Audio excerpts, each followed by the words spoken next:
Kondisi yang disebut spinal cord injury sempat menyorot perhatian publik setelah aktris almarhumah Laura Anna sebelumnya dinyatakan lumpuh total sejak 2019 setelah mengalami kecelakaan bersama mantan kekasihnya Gaga Muhammad. Spinal cord injury atau cedera sumsum tulang belakang pada umumnya disebabkan oleh trauma akibat kecelakaan maupun riwayat penyakit seperti polio. Bagaimana gejala dan risiko komplikasinya? Simak penjelasan Dr. Ziki Ombana, dokter spesialis saraf berikut ini. Apa pengertian spinal cord injury? Secara bahasa maka dapat kita artikan sebagai cedera dari sumsum tulang belakang. Apa saja dampak dari spinal cord injury? Dampak dari spinal cord injury adalah tergantung dari sebelah mana sumsum tulang belakang yang terkena. Seperti kita ketahui, sumsum tulang belakang ini berawal dari daerah leher, kita sebut cervical, sampai daerah tulang ekor. Nah, masing-masing area tersebut memiliki tanggung jawab dan fungsi masing-masing. Ada yang mengatur fungsi pergerakan tangan, fungsi pergerakan kaki, fungsi pernafasan, fungsi pencernaan, dan fungsi saluran kemih. Apa saja yang bisa menyebabkan spinal cord injury?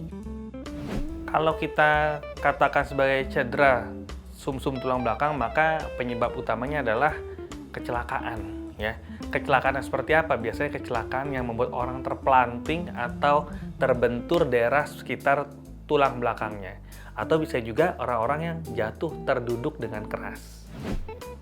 Apa saja yang dirasakan penderita spinal cord injury?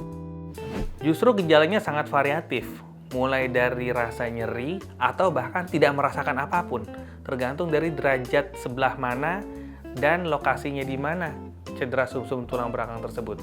Kalau memang terjadi komplit cedera secara menyeluruh, itu justru pasiennya tidak merasakan apapun atau terjadi kelumpuhan dan mati rasa. Bagaimana diagnosa spinal cord injury? Yang pertama biasanya jelas tampak ada riwayat kecelakaan ya. Entah itu jatuh terduduk, benturan, atau kita sebut namanya whiplash injury, atau di mana orang lehernya terhentak dengan cepat, itu bisa terjadi. Kemudian yang kedua, kita dari pemeriksaan fisik kita lihat terjadi kelemahan di tangan, di kaki, gangguan keringat, gangguan otonom, yaitu misalnya gangguan tekanan darah, orangnya tidak bisa buang air kecil buang air besar, atau orangnya tidak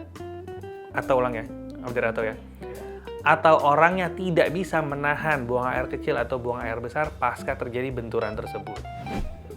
Bagaimana penanganan dan pengobatan spinal cord injury? Penanganannya yang pertama adalah kita pastikan lokasinya di mana, lalu kita lakukan pemeriksaan MRI.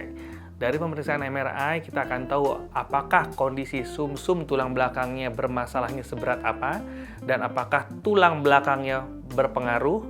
Nah, ini tergantung apakah bisa dilakukan tindakan operasi, atau juga kita bisa lakukan pemberian anti pembengkakan yang kita sebut dia dengan high dose steroid ya. Itu secara penelitian dapat menurunkan resiko terjadinya kelumpuhan secara permanen. Sekian pembahasan tentang spinal cord injury. Saya Dr. Ziki Ombana, spesialis saraf. Sampai jumpa di pembahasan selanjutnya.